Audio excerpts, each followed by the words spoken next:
Kocaeli Çayırova Belediyesi tarafından Elazığ'daki depremde etkilenen vatandaşlara dağıtılmak üzere soba, elektrik, battaniye ve giyimden oluşan bir tır yardım kolileri buraya getirildi ve burada Umut Kervanı Vakfı Derneği'ne teslim edilen bu yardımlar buradaki depremzedelere dağıtılacak. Yanımızda Umut Kervanı Elazığ Dernek Başkan Yardımcısı var. Kendisiyle duygularını alalım. Bu deprem dolayısıyla nice insanlarımız şu anda sokaktadır, çadırda yaşıyorlar. Hakikaten büyük bir depremdi. Yani Rabbim daha beterinden saklasın. Bu depremde dışarıda kalan evlerin, sokaklarda kalan, parklarda kalan vatandaşımız için Türkiye genelinde duyarlı halkımız şu anda seferber olmuş durumdadır. Karınca kararınca misali her aile, her fert, her biri kendi çapınca bir şeyler toplayıp sivil toplum kuruluşlarına göndererek bu fakir depremzedelere ulaştırmak istiyor. Çayırova Belediyesi'nin Elazığ'a depremzedeler için göndermiş olduğu yardımlar Elazığ Umut Kervanı'na ulaştı. Biz Elazığ Umut Kervanı olarak Çayırova Belediyesi'nin göndermiş olduğu bu yardımları battaniye, yorgan, soba olmak üzere göndermiş oldukları bu yardımları bizim ev gezip, çadır gezip tespit ettiğimiz mağdur ailelere, depremzedelere ulaştırmak çabası içerisindeyiz. Bu konuda emin olsunlar, güvende olsunlar, göndermiş oldukları yardımları emin bir şekilde, titizlikle mağdur olan depremzedelere bu yardımları ulaştıracağız. İnşallah bu vesileyle Çayırova Belediyesi'ne buradan Elazığ Umut Kervanı adına teşekkürlerimizi sunuyoruz. Allah kendilerinden razı olsun. Rabbim ecirlerini kat kat versin inşallah. Erkek.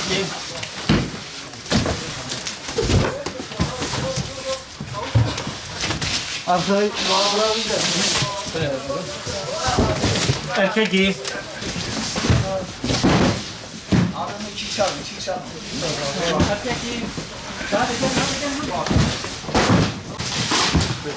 Abi şu brandayı bir alın, araçta olarak asmamı da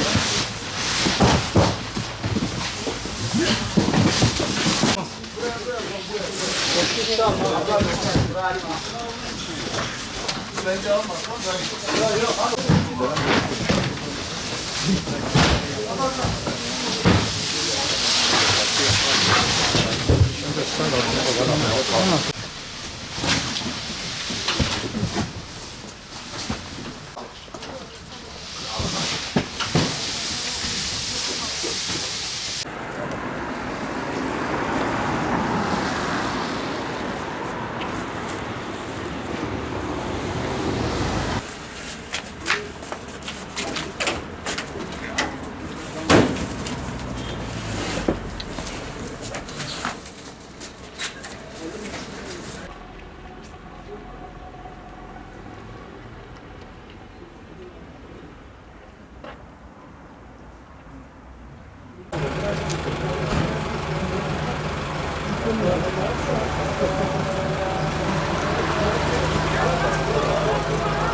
Abi bunu koyalım.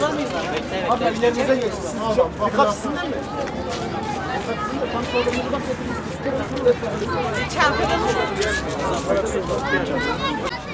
Vallahi.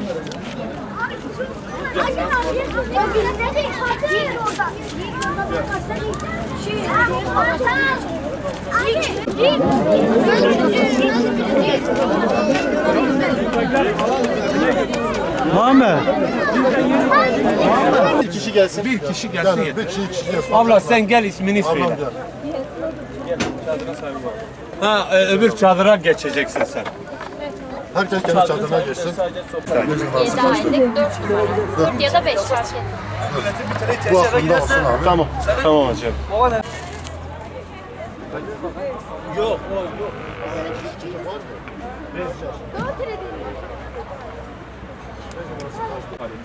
Kolay gelsin. Nasılsınız abi? İyisin inşallah. Çadırda kalıyorsunuz. Eviniz yıkılmış mı? Evimiz yıkılmamış.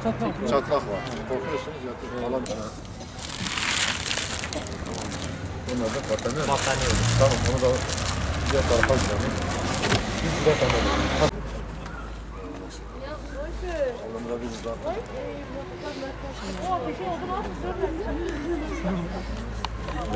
Zor mu? 13 yaşında olduğunu Ameliyatlı olan. Ameliyatlı olan Aybat var. Bak şöyle. Lütfi ayı.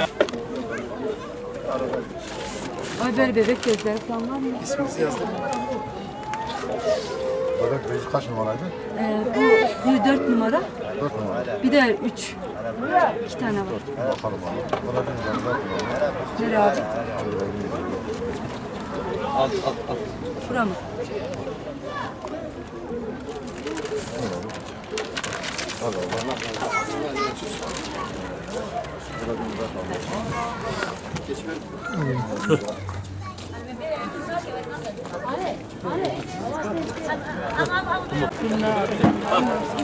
Çadır kim? Sensin. Kolay gelsin. İsim söyleyin.